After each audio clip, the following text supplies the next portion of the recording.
देखिए, पिछले वीडियो में हमने आपको बताया था कि जो पीएच है उसका दैनिक जीवन में क्या महत्व है। तो कुछ हमने एग्जाम्पल लेके डिस्कस भी किया था, कुछ एग्जाम्पल और कर लेते हैं, यहाँ पर देख लेते हैं। फिर शुरू करते हैं केमिकल साथ नमक की रसायन। तो देखिए, हमने बताया था आपको, जैसे अगर याद हो तो कि जो मिट्टी का पीएच है अगर वो परिवर्तित हो जाता है तो उसमें जो हमने जो उसमें बीज वगैरह बोया है उसकी फसल की उत्पादकता में क्या होती है, प्रभावित होती है। तो या किस पीएच के मिट्टी में किस फसल की उत्पादकता ज़्यादा होगी, अगर हमें ये पता है तो उस तरह के बीज वहाँ पर बो के अधिक से अधिक किसान क्या है, लाभान्वित हो सकते हैं। तो इसके लिए क्या है कि कृषि वैज्ञानिक जो होते हैं वो क्या करते हैं, हर क्षेत्र की मिट्टी के पीएच का परीक्षण करके फिर वो क्या है, एक गैजेट गवर्नमेंट के थ्रू निकलती है जिसमें ये बताया जाता है कि इस प्रकार की मिट्टी में इस प्रकार के अगर आप बीज का रोपण करते हैं तो उत्पादन जो है आपको ज़्यादा मिलेगा। ठीक है, तो इस तरह से जो पीएच है उसका काफ़ी महत्व है खेती मतलब एग्रीकल्चर विभाग में, ठीक है, कृषि के क्षेत्र में। दूसरा हमने जैसे बताया था आपको, अगर याद हो कि जो दांतों का क्षरण है वो पीएच के परिवर्तन से क्या है, प्रभावित होता है। तो देखते हैं कैसे प्रभावित होता है। तो हमने आपको जैसे बताया कि जो मुख का पीएच होता है, जो मुख में स्लाइवा वगैरह होती है, लार वगैरह होती है, उस लार में का जो पीएच है वो 5.5 के आसपास होता है। कितना होता है, 5.5 के आसपास होता है। और अगर इसके नीचे पीएच चला गया तब क्या है, जो हमारे दांत हैं वो क्या है, गलने लगते हैं या खराब होने लगते हैं। तो उनसे बचने के लिए क्या करते हैं, हम कुछ बेसिक चीज़ों का यूज करते हैं। बेसिक मतलब कि बेसिक जो प्रकृति होती है, जैसे कि हम टूथपेस्ट वगैरह का यूज करके जो पीएच नीचे चला गया था उस पीएच को फिर से क्या करते हैं, हम उचित स्तर पर या उपयुक्त स्तर पर लाके अपने दांतों को जो है के क्षरण को हम आसानी से रोक सकते हैं। इसीलिए जो सुबह आप दंतमंजन वगैरह करते हैं वो कैसा होता है, क्षारीय प्रकृति का होता है। और उसका जो कारण है पीएच का नीचे जाने का, उसका कारण ये है कि जैसे आपने शाम को भोजन वगैरह किया और अच्छे से मुंह नहीं धुला तो उसमें जो कुछ कण फंसे रह गए दांतों के बीच में, वो रात भर क्या करते हैं, सड़ते हैं। और सड़ने के बाद क्या है, अम्लीय पदार्थ स्रावित करते हैं, जिसके कारण आपके मुंह का पीएच क्या है, परिवर्तित हो जाता है। इसके अलावा जैसे कुछ जीव जंतु हैं जिनके की काटने से, ठीक है, शरीर में एक विशेष प्रकार का जलन होता है। तो जैसे एग्जाम्पल के तौर पर आप ले लीजिए, मधुमक्खी हो गई या बर्रे वगैरह हो गए, इनके काट लेने से शरीर में क्या है, एक प्रकार का मेथनोइक अम्ल उत्पन्न हो जाता है जिससे काफी जलन होती है। तो उसको रोकने के लिए क्या है, अब अम्ल की मात्रा ज्यादा हो गई, वो छोटे से एरिया में ज्यादा मात्रा में हो गया तो बहुत तेजी से जलन पैदा करता है। और इस जलन को अगर हमें दूर करना है तो हम आप घर में देखते होंगे कि जो खाने वाला नमक होता है इसको, या तो जो आपका कह सकते हैं कि जो खाना बनाने के लिए बेकिंग सोडा का उपयोग करते हैं, उन चीज़ों को हम लगा देते हैं अगर पानी के साथ थोड़ा सा, तो होता क्या है कि वो जलन थोड़ा सा कम हो जाती है, तो आपको राहत महसूस होती है। तो उसका मतलब कुल मिला के ये हुआ कि जो जीव जंतु ने हमारे को डसा था, ठीक है ना, उनके द्वारा जो मेथनोइक अम्ल शरीर के अंदर चला गया था उसकी जो सांद्रता को हमने कम कर दिया, किसी एंटासिड के द्वारा कर दिया। इसका एक अच्छा एग्जाम्पल और ऐसा है, जैसे आप जब भोजन वगैरह करते हैं तो कभी कभार अगर अपच हो जाता है पेट में तो आपके पेट में जलन टाइप की होती है। तो उसका मतलब ये हुआ कि वहाँ पर जो HCl है, क्योंकि जब भी आप भोजन करते हैं तो हमारे शरीर में जैसे ही भोजन अंदर जाता है तो HCl जनरेट होता है, उत्पन्न होता है। वो HCl क्या है, भोजन को छोटे छोटे टुकड़ों में तोड़कर पचने में मदद करता है। लेकिन अगर कभी अपच की स्थिति में उसका सही उपयोग नहीं हो पाया HCl का, तो उसकी मात्रा क्या है, बढ़ जाती है, जिससे पेट में जलन वगैरह शुरू हो जाती है। तो उसको दूर करने के लिए आप क्या है, कुछ उससे रिलेटेड दवाइयाँ लेते हैं। तो जो सबसे अच्छा उसको हम एंटासिड कहते हैं, और जो सबसे अच्छी एंटासिड मानी जाती है मिल्क ऑफ मैग्नीशिया, MgOH का होल्ड वाइज। तो कुल मिला के इस तरह से हमने देखा कि दैनिक जीवन में पीएच का क्या महत्व है। अगर थोड़ा सा पीएच परिवर्तित हो जाता है तो हमें क्या है, उससे नुकसान होता है। आइए अब देखते हैं यहाँ पर आगे कि नमक के रसायन क्या होते हैं। तो यहाँ पर हम देखने वाले हैं नमक के रसायन। नमक के रसायन, तो देखिए नमक के बहुत सारे रसायन हैं। इसमें जैसे सबसे पहले जो हम देख रहे हैं सोडियम हाइड्रोक्साइड को नमक से बना सकते हैं। दूसरा हम यहाँ पर देख रहे हैं CaOCl2, जिसको हम क्या कहते हैं, ये सोडियम हाइड्रोक्साइड है, इसको बोलते हैं सोडियम हाइड्रोक्साइड, ठीक है। और ये जो है इसको बोलते हैं कैल्शियम ऑक्सीक्लोराइड पढ़ते हैं, और उसको बोलते हैं विरंजक चूर्ण कहते हैं। तो ये हो गया। फिर यहाँ पर NaCl आपने देख लिया, कैल्शियम ऑक्सीक्लोराइड आपने देख लिया।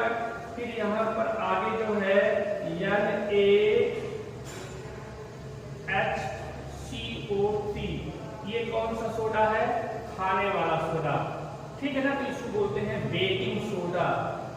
बेकिंग खाना बनाने वाला सोडा है ये, बेकिंग सोडा, खाने वाला नहीं थी, खाना बनाने खाने में उपयोग किया था उसका।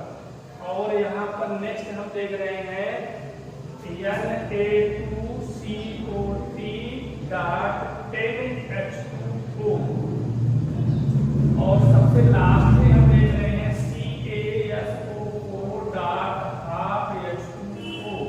तो इसका नाम है प्लास्टर ऑफ पेरिस। क्या बोलते हैं इसको, प्लास्टर ऑफ पेरिस कहते हैं इसको, ठीक है। और उसको बोलते हैं सोडियम धामन सोडा, वैसे कहते हैं कि धामन सोडा के नाम से फेमस है, धामन सोडा कहते हैं, ठीक है ना। और पढ़ते कहते हैं इसको धामन सोडा या सोडियम बाइकार्बोनेट। तो जो नमक के रसायन है वो कितने रसायन पढ़ने हैं आपके सिलेबस में, सोडियम हाइड्रोक्साइड, कैल्शियम ऑक्सीक्लोराइड के विरंजक चूर्ण पढ़ना है। फिर सोडियम बाइकार्बोनेट कहते हैं, इसको क्या कहते हैं, बेकिंग सोडा कहते हैं, खाना बनाने वाला सोडा। फिर सोडियम बाइकार्बोनेट, धामन सोडा, और कैल्शियम सल्फेट हाफ H2O को बोलते हैं प्लास्टर ऑफ पेरिस। इस बार आपके बोर्ड के पेपर में इस पर और इस पर चीजें पूछी गई थी कि कैसे बनते हैं ये, तो वही चीज यहाँ पर देखने वाले हैं। तो इस बार इसका है, तो इस बार इसका नंबर है, तीनों में से कोई एक आएगा, ठीक है ना। तो ये नमक के रसायन जो हम देखें यहाँ पर 5 प्रकार की, ये बहुत ही इंपॉर्टेंट हैं, इनको आप काफी ध्यान से पढ़िएगा, कैसे इनको बनाते हैं, फिर इनके उपयोग कहाँ पर करते हैं, ये पूछा जाता है परीक्षाओं में। तो इसलिए इन पर काफी आप गौर से ध्यान देके देखिएगा तो आपको चीजें समझ आ जाएंगी।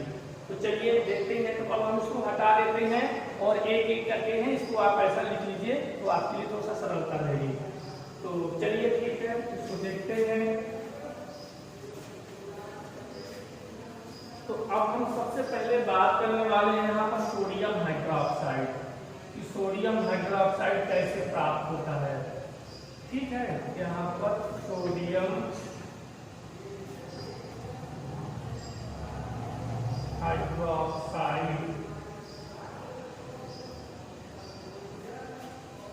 तो देखिए सोडियम हाइड्रोक्साइड को किस प्रकार से बनते हैं। तो यहाँ पर हमने NaCl का क्या ले लिया, जली विलयन ले लिया, क्या ले लिया, जली विलयन ले लिया। और इस जली विलयन में जब आप क्या करते हैं, विद्युत धारा प्रवाहित करते हैं, ठीक है। तो इसका जली विलयन ले लिया, तो इसको हम इस तरह से लिख लेते हैं, यहाँ पर H2O ले लेते हैं, ठीक है। तो अब इसको इस तरह से चाहे वैसे भी लिख लीजिए, कोई दिक्कत नहीं है। तो यहाँ पर हम लेंगे, अगर इसकी रिएक्शन कराएंगे तो ये sodium hydroxide plus Cl2 plus H2 इस तरह से निकल रहा है। ये इसकी केमिकल रिएक्शन है, इसको बैलेंस कर लीजिए, इसको बैलेंस कर लेंगे तो यहाँ पर ये बैलेंस हो जाएगा इस तरह से, ठीक है। देखिए 2 Na है तो 2 Na हो गया, और यहाँ पर 2 Cl तो 2 Cl हो गया, 4 H2 2 ऑक्सीजन तो 2 ऑक्सीजन, ठीक है, बैलेंस है। तो ये आपका हो गया है जो रासायनिक क्रिया होती है कि जब नमक में हम क्या है, नमक के जलीय विद्युत में विद्युत प्रवाहित करते हैं। तो यहाँ पर क्या डाल रहे हैं हम, विद्युत धारा को प्रवाहित कर रहे हैं। जब विद्युत धारा प्रवाहित करेंगे इसके जलीय विलयन में तो हमें इस प्रकार से चीजें मिलती हैं। अब इसको थोड़ा सा ग्राफ के द्वारा समझते हैं कि कैसे हमने विद्युत धारा प्रवाहित किया। अब परीक्षा में आपसे पूछा जाता है कि ये जो H2 है और ये Cl2 गैस है, ये कहाँ पर मिलेगी, हमें एनोड पर मिलेगी, कैथोड पर मिलेगी कि कहाँ पर मिलेगी। तो इसकी पहचान यहाँ से आप याद नहीं कर सकते, यहाँ तो मैं बता सकता हूँ पर आपको याद नहीं होगा। तो देखिए कैसे समझेंगे इसको कि किस तरह से ये होता है।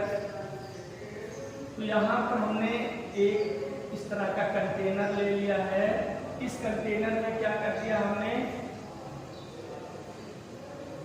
2 इलेक्ट्रोड, इस कंटेनर में 2 इलेक्ट्रोड हमने इस तरह से लगा दिया है। इस तरह से एक इलेक्ट्रोड हमने यहाँ पर ले लिया, एक इलेक्ट्रोड हमने यहाँ पर ले लिया, ठीक है। अब देखिए इस इलेक्ट्रोड को आप बैटरी से क्या कर रहे हैं, यहाँ पर जोड़ दे रहे हैं। बैटरी से जोड़ दिया, इसको धनात्मक सिरे से जोड़ दिया, इसको ऋणात्मक सिरे से। जो धनात्मक सिरे से जोड़ते हैं उसको कहते हैं एनोड, और जो ऋणात्मक बैटरी के सिरे से जोड़ते हैं उसको कहते हैं कैथोड, ठीक है। यहाँ पर हमने क्या कर दिया है, पानी भरा हुआ है यहाँ पर, और क्या है यहाँ पर NaCl। तो यहाँ पर NaCl आपने डाल दिया प्लस वाटर। तो देखिए होता क्या है, ये जब आप यहाँ पर डालेंगे तो ये Na+ में ब्रेक होगा और Cl- में, यानी कि यहाँ पर कौन कौन से आयन एग्जिस्ट करेंगे। तो Na+ होगा, Cl- होगा, H+ होगा और OH- होगा। ये 4 प्रकार के आयन से यहाँ पर होते हैं। अब आप जानते हैं कि ये कहाँ पर है, ये विलयन के अंदर है। ये सारे के सारे जितने हैं ये कहाँ पर है, विलयन के अंदर। तो आप यहाँ पर इसको थोड़ा सा इस तरह से लिख लीजिए।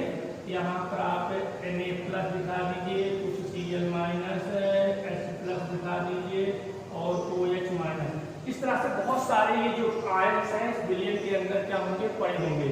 अब देखिए बात क्या है कि ये जो सिरा है आपका एनोड, तो एनोड धनात्मक है तो उधर कौन जाएगा, धनात्मक की ओर।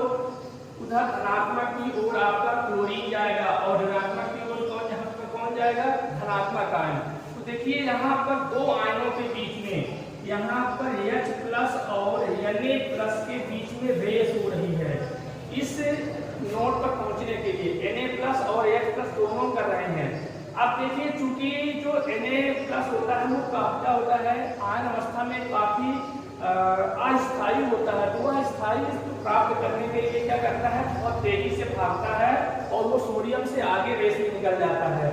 जब ऐसा होता है तो यहाँ पर क्या रिएक्शन आपको मिलेगी, यहाँ पर जो H+ है 2H+, 2 इलेक्ट्रॉन लेके ये यहाँ पर नेगेटिव का मतलब क्या, इलेक्ट्रॉन होंगे यहाँ पर, ये आके यहाँ पर क्या हो जाता है, अपचयित हो जाता है और यहाँ पर ये H2 गैस के फॉर्म में कन्वर्ट हो जाता है, ठीक है ना।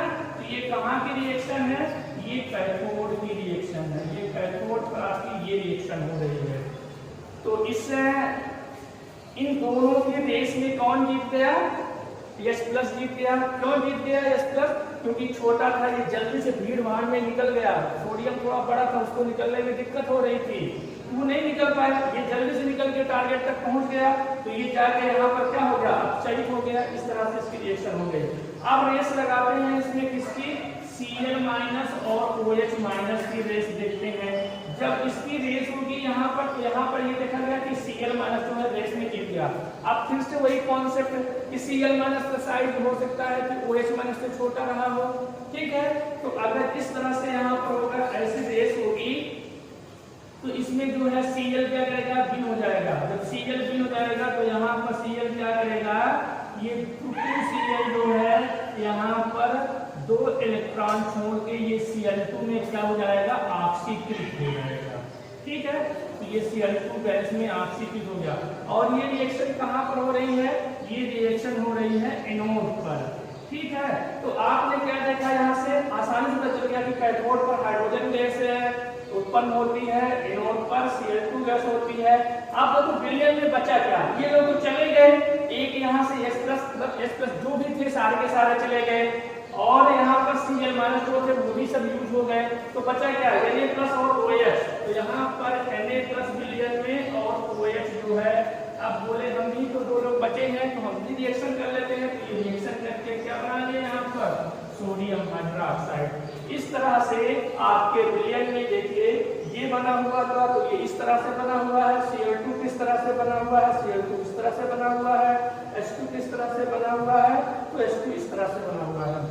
अब आपने देखा कि कौन कहाँ पर उत्पन्न हुआ है, तो आपको देखा बहुत आसानी से चीजें आपको याद हो जाएंगी कि जो H2 है वो एनोड पर रिलीज होता है, Cl2 जो है कैथोड पर होता है।